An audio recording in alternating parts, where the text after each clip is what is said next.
Hey, money magicians. How are you this morning? Actually, let me wear my glasses. Oh, sometimes I take them off and I forget that I can't read without them. I can only see. Okay, um, so hello, happy Saturday. Thank you for joining me on Saturday. I know it's kind of hard. I'm feeling a little better today, so let me start by introducing myself. We're growing in this group. We are now 2,300 members. Yeah, like the group literally like went up by like a 700 people in the last 2 months. It's very, very interesting. As I'm dealing with my expansion and visibility issues, of course, this always happens in tandem. So if you're new to the group, my name is Vangile Makwakwa. I'm the host of the Wealthy Money Group, which focuses on property and investments and through our property podcast, and also focuses on money. So what I do is I help women, although I have quite a few male clients, private clients, and also there's a lot of men students, right? So, but I help predominantly women heal their ancestral money stories so they can fund love their bank accounts, invest, and live their best lives. So today I want to talk about something, a show that triggers everyone and bring it home, right? Because today I was literally on my bed and sending Mizo a message, and I'm just like, so Mizo is my co-host, by the way, on the Property Magicians podcast. So I was sending Mizo a message. I'm like, I'm just doing the vow and visibility meditation. And actually, no, it was not good. I am shivering. My whole body was shivering, like I was literally like tears dripping down. Never mind the fact that like I got to sleep at like 3 a.m. yesterday because like I was crying for like 2 hours and like shaking. Same memory, right? I'm like, it's not safe. And like I have what I consider a very big thing that makes it unsafe, that if it comes out, people are going to laugh at me and I'm going to feel super humiliated because growing up, like, and it would make me feel humiliated and scared. So like obviously if I get bigger, people are going to find out about it. So at some point, I know I'm just going to just have to talk about it in these videos and just like get it out. But right now, we're not there yet, right? And it's super scary. And as you can imagine, it's not like the biggest thing on the freaking planet because most people saw me go through this as a child and as a teenager, people in my family and everything, but it was used to humiliate me. And I ended up getting bullied and laughed at school.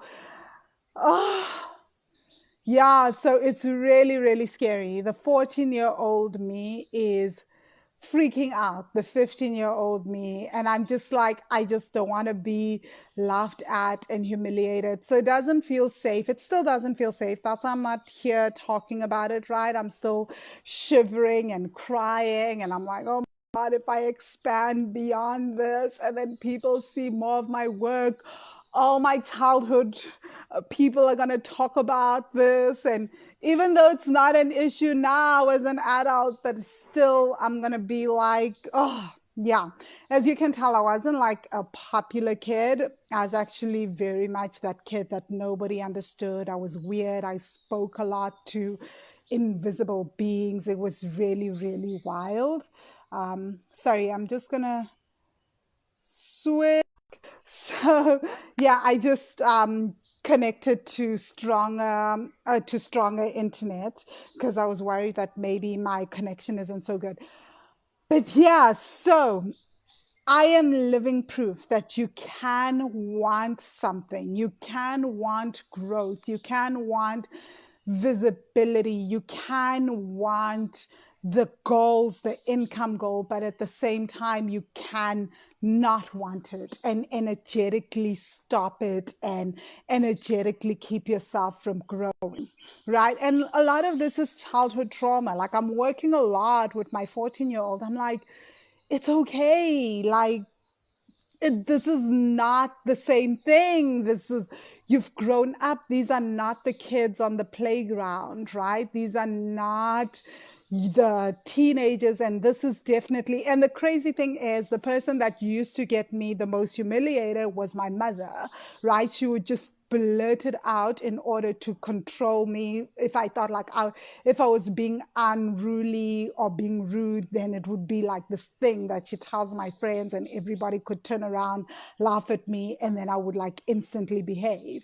So I still have a lot of that, right? So phew, yeah, really, it's not even the biggest deal. I know when I eventually talk about it, like, everybody's going to be like, but this is like my 6-year-old me, my 4-year-old me, my 14-year-old me doesn't feel safe, right? So, still scary. And the worst that can literally happen is that people will laugh at me and then I'll feel like so humiliated. Yeah, but anyway, so let's talk about what that looks like when we set our goals. So when we started off, no, when we started off 2 days ago, I asked you guys, hold on. I'm getting that darkness on my screen again. Light! Okay, so when I do these videos, I forget to add the lighting factor. So, okay, so 2 days ago, I said, write down your income goal and then just sit with it in your body. Like, say something like, it's safe to make X amount every year. It's safe for me to make this amount this year. I'm excited about making this amount this year. And then just sit with it for like 5 minutes in your body and then feel how it feels. So I ask people to do that, and then we can debrief and I can explain what is going on.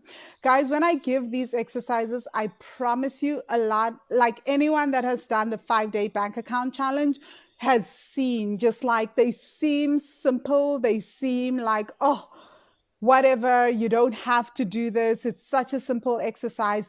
But these exercises are life changing because they shed so much light and help you understand what is actually going on. Most of us approach money from a very heady point, right? We look at what everyone else is doing and then we decide to employ the same kind of business strategy. We decide to do the exact same thing and it doesn't work for us, right? And the reason isn't that the strategy, the practical things are wrong. They are not at all wrong. There's nothing wrong with the practical stuff, right? It's just that emotionally we are finding ways to block things, to sabotage things. Just like I said, like, I want the income goal, I want all the awesome things that are happening, but it doesn't feel safe. And it's not even the biggest reason why it doesn't feel safe. It's just that I am like, I'm so scared. Like, people are going to change how they see me and laugh at me. And that's literally the only thing that can happen. There's nothing more, you know? But because it happens so often, it just doesn't feel safe, right? Like, no part of me is willing to be that extra vulnerable and that extra visible and have people see that part of me. Nobody wants to have the embarrassing things spoken about, right? So, yeah, it's that kind of vulnerability. But for some of us, it could be anything, right? It could be that it doesn't feel safe to expand and make more money because how will my husband take it? So that's a big one for most women. Like, I'm happily married right now. What if like it completely ruins the marriage, right? Or I don't want to make more money because suddenly more money means that I now have to support more family members. How do I say no to my family? So it doesn't feel, so there's just some kind of block around that, right? So it is absolutely possible to want something and absolutely energetically block it.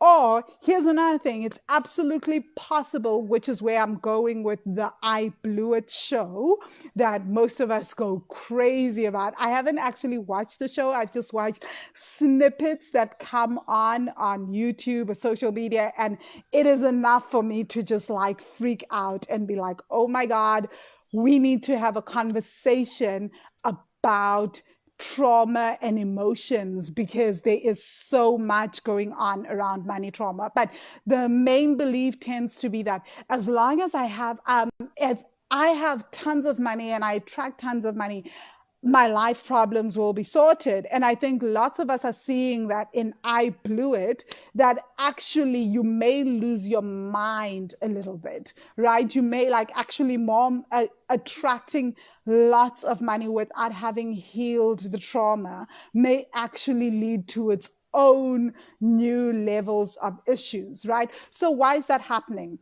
And I'm sure most of us have seen this, right? Where before I spoke about how you can attract a lot of money and then you have this fear of spending money, right?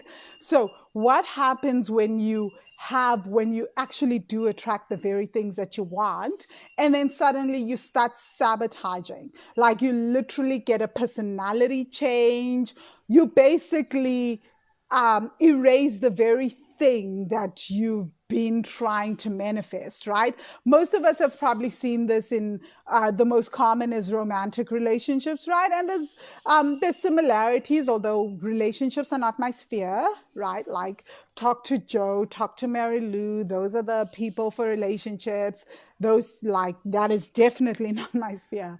But like we behave in a similar manner where you're like, I'm not going to be that person who suddenly shouts and screams and brings drama to the table because I saw that growing up.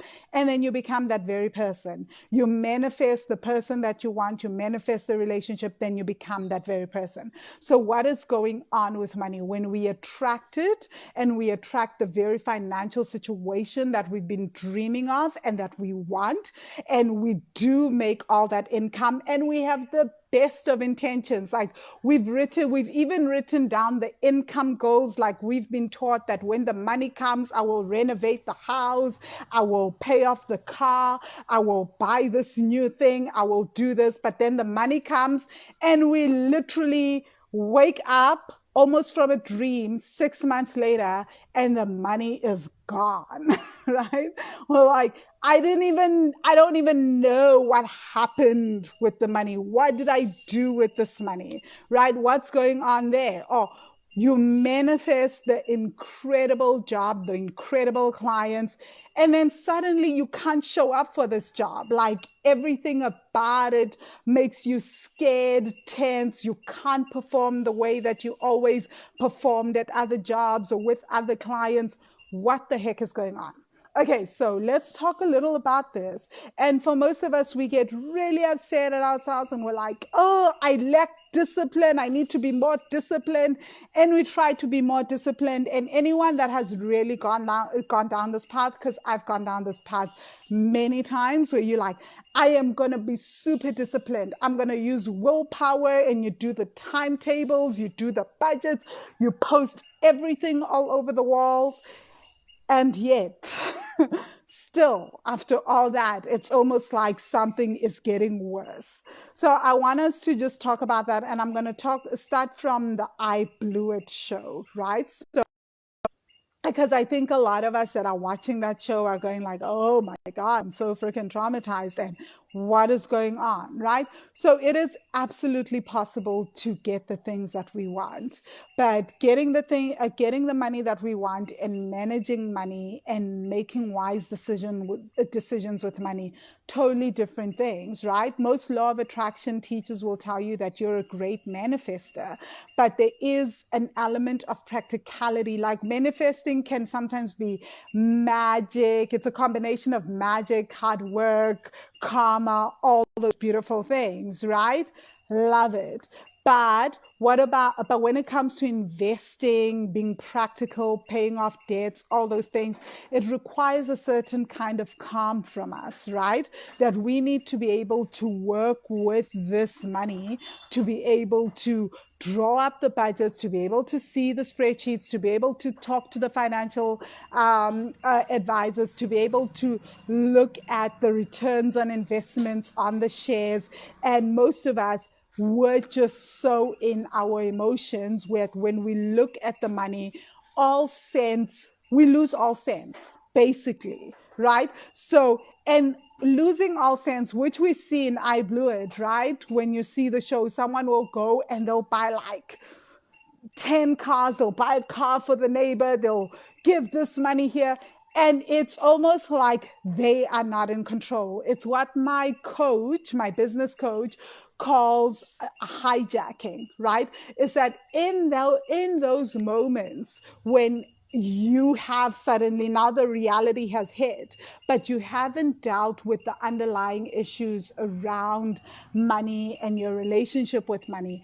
What is happening is that you're getting hijacked by the sub personality. And when I sub personalities, and when I discuss sub personalities, I mean the parts of ourselves, our personalities, like our inner child, our inner teen, past life versions, other dimensional versions of us, right, that haven't been healed from trauma related to money, right? So these are the sub personalities that are still in the traumatized state, and they now take over control because now you're doing the very thing that triggers them and traumatizes them, right? And this is a completely emotional and psychological thing, right? So what most of us are thinking is the grown-up adult version of you is totally like, I want, like, if you spoke to these people, when you look at the people on I Blew It, you can see they are so sad that they blew that money. And you know that people in their own rational minds would often not behave that way, right? But in those, the beauty of being human is that we're not these rational and logical beings, is that we are very emotional, right? And we carry all these memories and also other, on top of our sub personalities, there's ancestral trauma that we carry, right? So we carry all these stories around money. So now suddenly you have this money, and literally the traumatized versions of you, if there's a traumatized version of you, like for example, what's going on with me, right? My 15-year-old self is like, no way. Like expansion means that as you expand, you've seen this before, everyone in your life comes to the surface, starts sharing stories about your life, and some of them are these embarrassing stories. You can't live through this, right? I cannot live through this. So no way. Like expanding in terms of expanding financially, which sometimes means serving more people in your business, right? Because at the end of the day, I am running a business. So it means serving more clients, serving more people on a bigger stage with certain clients as well. Like I've got certain corporate clients asking for certain things. It's like not freaking safe, right? So what would be the thing that keeps me safe? It's not to allow this to happen. So to block it. So suddenly I can't do the work. I don't believe I'm enough. I don't want to answer emails. I don't want to do this or I just feel downright scared, right? So this is how that part, like my inner teen, keeps me safe. And can you see that that's part of self-love? That's actually the way that my inner teen is showing me love, because she's like, oh my God, like this is scary. This could actually happen. And for some of us, it's like we fear criticism, right? Or we fear rejection. And that part of us is like, nope, you can't launch your business right now because people may not respond. And then it will feel like a deep rejection. So in order to avoid this rejection, let's procrastinate, or let's make you believe that this is so difficult. That, oh, my favorite is when people say, I don't know how, but you've just listened to a person tell you about this entire business concept, and they're like, but I really don't know how to start it. It's how the sub personality keeps you safe, so that you really don't know how. I don't know how to manage money. I'm not a good money manager. Some of these beliefs are there to protect us. So it's a form of self-love, right? And what most of us do instead is we respond with like hectic, like practical things or willpower. And instead of working with that version of ourselves, especially when we are sensitive and more leaning more towards the spiritual angle of things, and we know when we're sensitive beings, right? Like I know I cry for a lot of random things. You guys have seen me, right? Like I'm hyper emotional about anything. Someone posts something, I'm like, oh my God, I'm already angry, right? Like I'm a super emotional person. This is why I also teach emotional intelligence, because I had to learn emotional intelligence around money, and I'm constantly learning it. So if you are that person, and then you, instead of healing these traumatized parts of you and these sub personalities that are like, oh, it's scared, I'm going to get rejected, oh my gosh, the fear of disappointment, you're like, self discipline, I'm going to push through, and you keep basically pushing yourself into these uncomfortable situations. At some point, it's going to be emotionally overwhelming, and you're never going to want to do this again, right?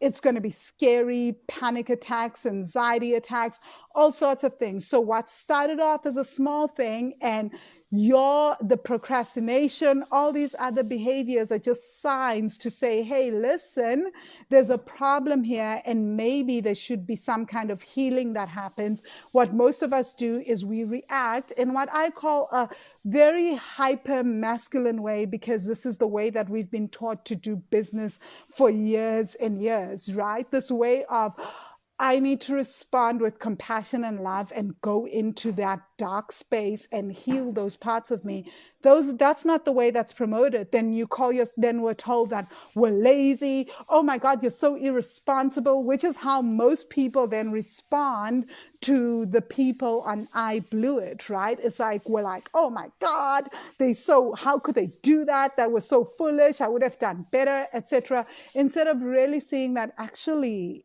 people were responding from a very wounded place with money, right?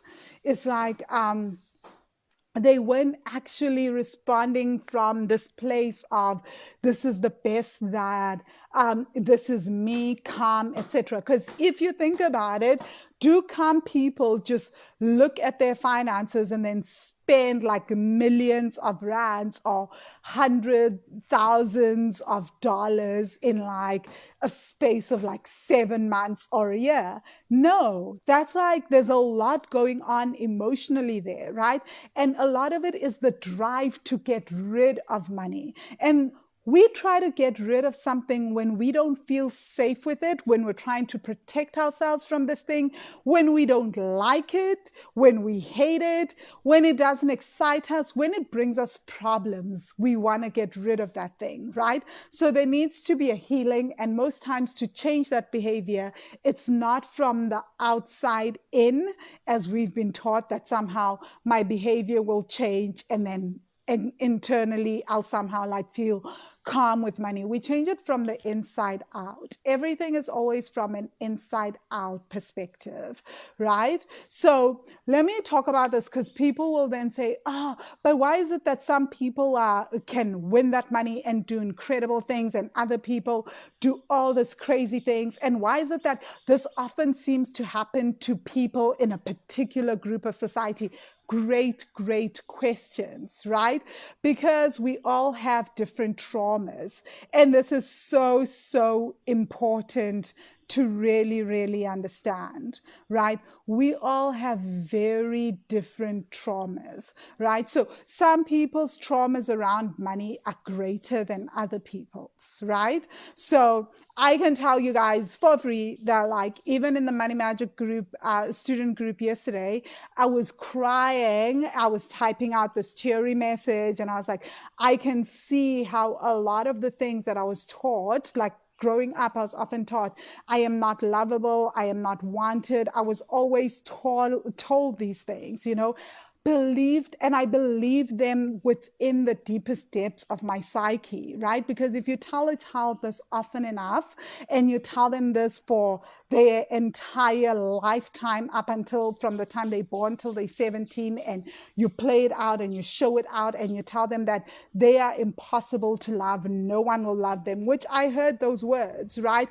I believed them, right? Because I heard them so often, almost daily, and they became part of my script. So when it came to me showing up for job interviews, the script that I was running, or even launching products, the script I was running is I am unwanted. So it was literally like I'm walking into a job interview, but I believe that why would anyone want me? I am unwanted. That is the script that I'm running. So do you think that I was negotiating a salary at the price that all my classmates were negotiating within the MBA program? And this is kind of I guess, like, I get so sad when I tell the story. I finished my MBA, and instead of looking for jobs within the MBA sector, right?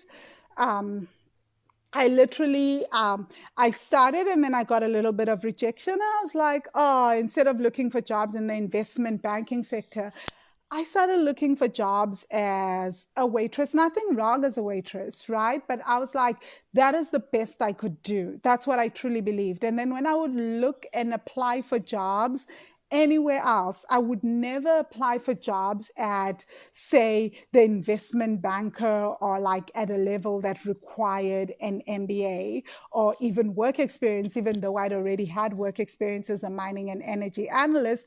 Was I would always apply at entry level, 0 years experience, nothing, because I truly believe that, well, I wouldn't be wanted at that other level, right? So my classmates that didn't have those stories, right, you can see how it would be easier for them to walk in and at least apply at the levels that they felt they were qualified at, and that we had been studying at, and that we'd been told we can apply at, right? But I didn't believe that, because my core story was I am unwanted. So I wasn't trying to waste people's time about that, right? Because I already know that, well, nobody wants me, nobody cares. So let me go where maybe I'll be wanted, because my experience so outweighs whatever they're looking for. So maybe they'll take me, right? And it was the exact same thing when I started my first business, right? It was like this deep fear. It was always this fear that even doing a live video, even putting out a Facebook post, even marketing what I was doing, anything, it's like nobody wants you. So basically, you're bothering people. That's what I would think, right? And there was a lot of healing, and it's a constant healing process, right?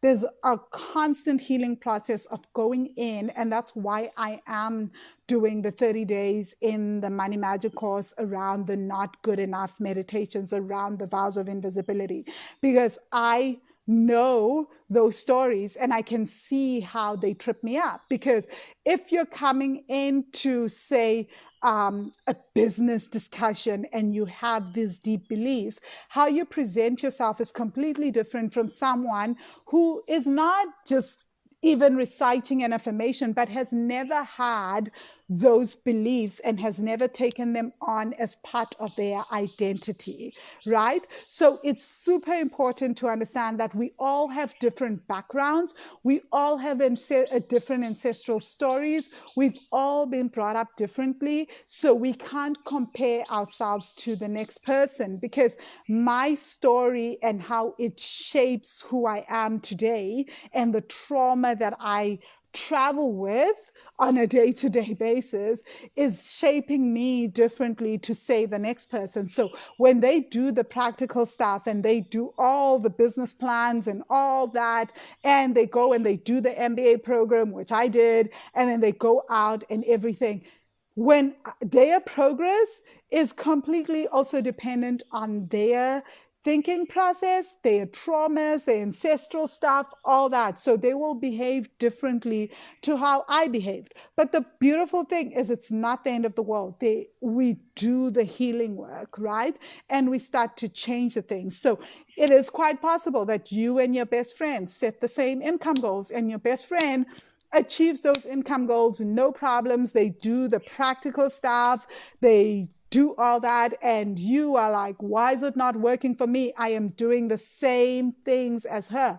Because at the end of the day, the universe is constantly responding to our vibration. And also, we cannot erase the fact that there are sub personalities, there are parts of us, our sub personalities, that are trying to stop that progress for their own very reasons. And it is in the spirit of self-love, either to protect us because they don't feel safe, because they believe that this is life or death, for anything, right? They don't want to experience rejection. They don't want to feel disappointed, all that. And that needs to be healed and acknowledged. And I'm really all about not re-traumatizing ourselves by forcing the issue, but being more gentle and more compassionate and working from the inside out. And I constantly see this in the Money Magic course, how just doing this literally changes the game.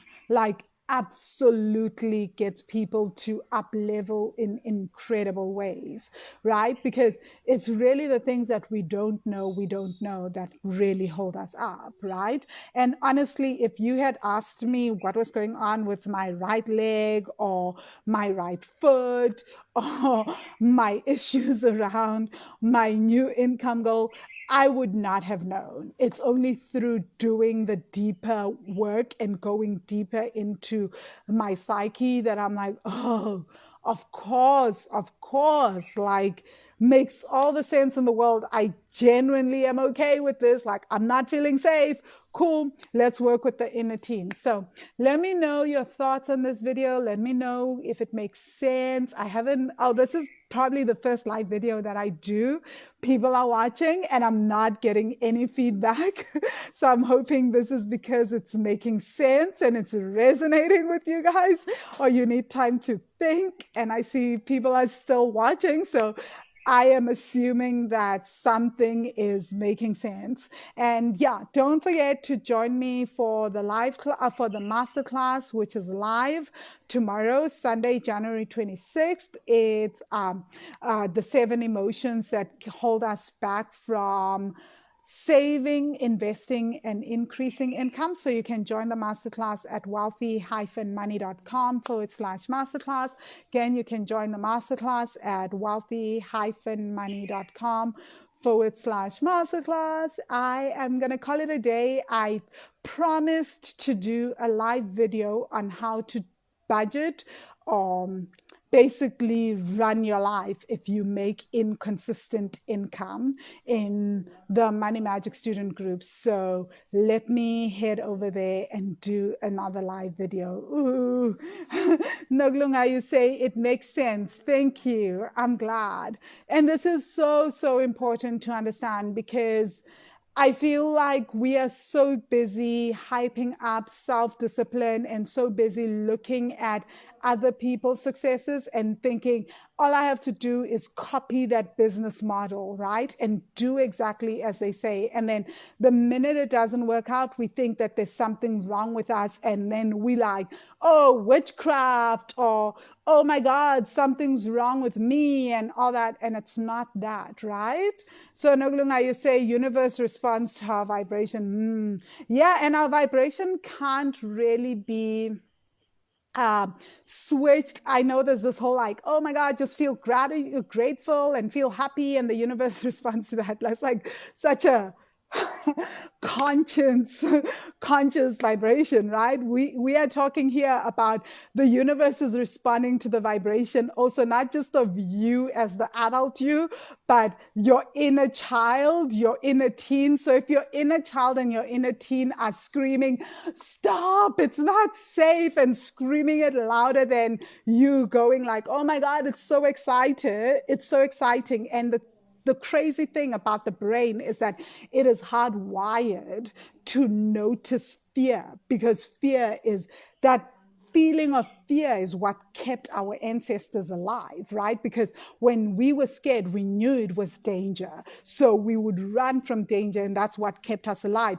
Happiness didn't necessarily keep us in survival mode. If I felt happy and I saw a tiger, right? And do you think in the Stone Age our ancestors would have survived and been like, oh, I'm happy, but there's a tiger and it's charging towards me. Let me just be happy, right? Honestly, guys, not at all. So the brain needed to first pay attention to, oh my God, I'm happy, but tiger is charging, scared, run for the hills. You survive another day to be happy another day, right? So something to really understand, that a lot of what is happening in terms of our emotional state is sometimes things that we are not even aware of, and they are happening at the deepest levels of our psyche, right? And sometimes we do what I've been calling gaslighting our inner child and our inner teen. We feel scared, we feel anxious, we feel unscared about, we feel petrified about the income goal. And what we do instead is we go to a mirror or we write out affirmations, and then we tell this child within us that is already freaking out that they are not freaking out. They are not scared, that it's absolutely okay. Would you do that to your own child? If you have a child and you're a parent, do you not acknowledge your own child's fears? When your child comes to you and says, I am scared, do you just tell them, no, you're not scared, baby, it's okay, you're happy, etc.? You would sit with them and ask them, what's wrong, Nana? Why are you scared? You would hold them, you would hug them, you would acknowledge those fears. You wouldn't try to run from them and completely ignore them, right? But we don't parent ourselves the same way. Instead, we're doing so much. We're like, absolutely refusing to acknowledge our own emotional state, especially around money. And we're like, we're going to go straight to gratitude. We're going to go straight to happiness. Oh my God, this is not true. This is not true. You're not scared. There's more than enough money. Oh my gosh, not true, right? Absolutely. So you can already see how that form of self parenting is actually tragic in a way, right? It's a form of self gaslighting, because if we wouldn't do that to our own children, why are we doing it to ourselves? Why are we not acknowledging our own emotions? Okay, enough from me. Thank you guys. Thanks for watching. I'll see you in the masterclass tomorrow. Bye.